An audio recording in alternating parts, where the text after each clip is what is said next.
Bueno, tal vez si puedo responder en términos un poco personales. Yo soy físico teórico de profesión. Además, la economía siempre me ha interesado desde hace mucho, inicialmente de manera aficionada. Y además yo me denominaría como una persona de convicciones liberales, digamos, liberales clásicas. Incluso conozco el Instituto Juan de Mariana porque desde que era muy joven, desde que era estudiante, escribía ocasionalmente en el periódico en Costa Rica, que es mi país de origen, y fui adquiriendo por mi cuenta una cierta orientación liberal y ahí me fueron invitando a eventos en la Universidad Francisco Marroquín en Guatemala, y ahí conocí, por ejemplo, a Gabriel Calzada, quien es tanto el presidente del Instituto Juan de Mariana como el rector ahora el rector de la Universidad Francisco Marroquín.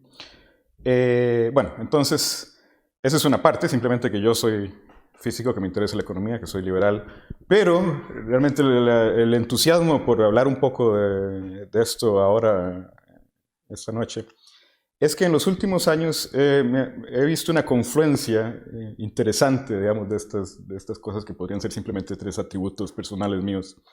Hay una cosa que se ha llamado econofísica. Econofísica, bueno, no es una cosa así como estrictamente definida. Quiere decir básicamente que los físicos escriben de economía o que escribes artículos de economía en journals, en revistas de física. Eh, pero hay una historia en la que entraré un poco ahora muy vieja de la relación intelectual entre una rama particular de la física teórica, que es la física estadística, y la teoría económica. Eso es una historia interesante por un lado, pero además en mi trabajo en física en los últimos años me he ido orientando mucho en una dirección particular, que es la termodinámica fuera de equilibrio, y me fui dando cuenta que había ahí lagunas conceptuales, digamos, que se parecían mucho a cosas que había sentido yo en la teoría económica.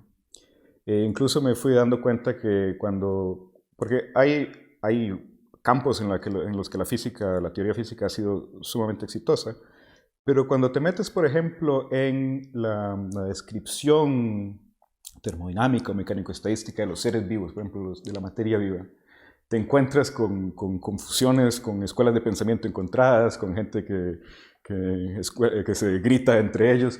Y el asunto se me pareció un poco a lo que pasa, lo que ha pasado siempre en la teoría económica, y creo que no es una coincidencia. En realidad hay ahí un nudo conceptual bastante interesante que quisiera investigar, digamos, en los próximos años. Ya me he metido un poco en eso, tanto en el lado de lo que es la física estadística de sistemas fuera de equilibrio, como lo que es la teoría económica. Bueno, una de las cosas que a mí me ha interesado siempre, digamos, cuando me metí en economía, es, por ejemplo, la teoría del ciclo económico.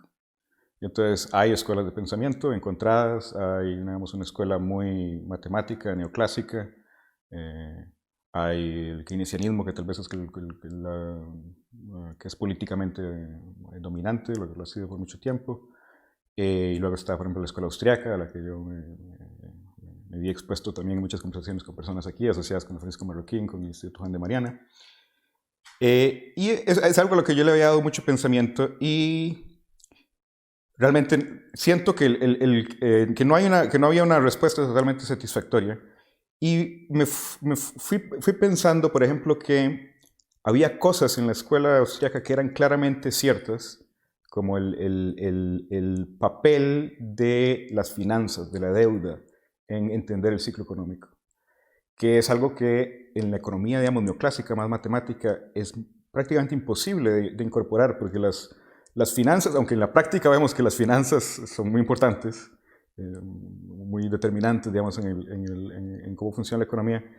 En la economía neoclásica, que tiene muchísima influencia de la física estadística, realmente, digamos, tiene una tradición intelectual que viene de la mecánica estadística en física, las finanzas prácticamente no existen. ¿Por qué? Porque cuando alguien debe, es porque alguien le ha prestado.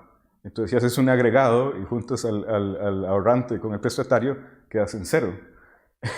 Entonces, ¿cómo puede la deuda o las finanzas, cómo pueden tener alguna consecuencia macroeconómica?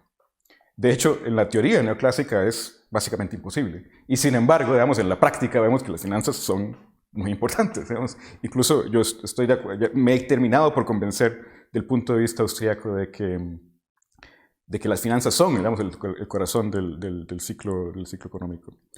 Pero yo sentía que, digamos, que por lo menos los autores austríacos que yo he conocido no llegaban, digamos, a realmente desentrañar esta maraña conceptual de cómo es que las finanzas llevan, digamos, a un ciclo que sería un ciclo, en términos técnicos, sería ineficiente, en donde, digamos, los resultados, bueno, por qué la gente está en la parte baja del ciclo, por qué hay ese descontento político, que de hecho ha tenido consecuencias muy importantes, no, evidentemente políticas, y también en el desarrollo del pensamiento económico.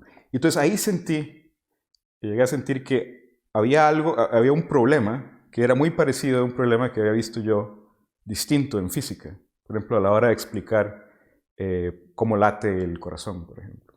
Cómo es que un sistema, yo creo que ya Galeno en el siglo VI, una cosa así, decía que el corazón late por sí mismo, porque se le podía extraer el corazón a un animal, cortarle los nervios, y por un rato, por minutos incluso, podía seguir latiendo. ¿Cómo hace eso? Y si te metes en la literatura digamos, de materia activa, como los tejidos vivos funcionan, te encuentras con grandes confusiones, porque igual es muy difícil de meter esto dentro del esquema de equilibrio de la mecánica estadística. Entonces quisiera hablar un poco, y no es una charla para el público en general, no me voy a meter en los detalles matemáticos, pero sí quisiera hablar un poco de esta historia, que es una historia muy interesante desde el punto de vista de la historia intelectual, digamos, de la relación entre la física estadística y la teoría económica, y cómo este problema, el problema central de la macroeconomía, de cómo llegar de la microeconomía a la macroeconomía, cómo ese problema, que en la economía es muy dominante, existe también en la física, claro, en un ramo de particular de la física, que es la física estadística, cómo llegar, digamos, de la física estadística, que está muy desarrollada para sistemas de equilibrio, para entender, por ejemplo, un ser vivo. Entonces esa es un poco la perspectiva que quiero desarrollar.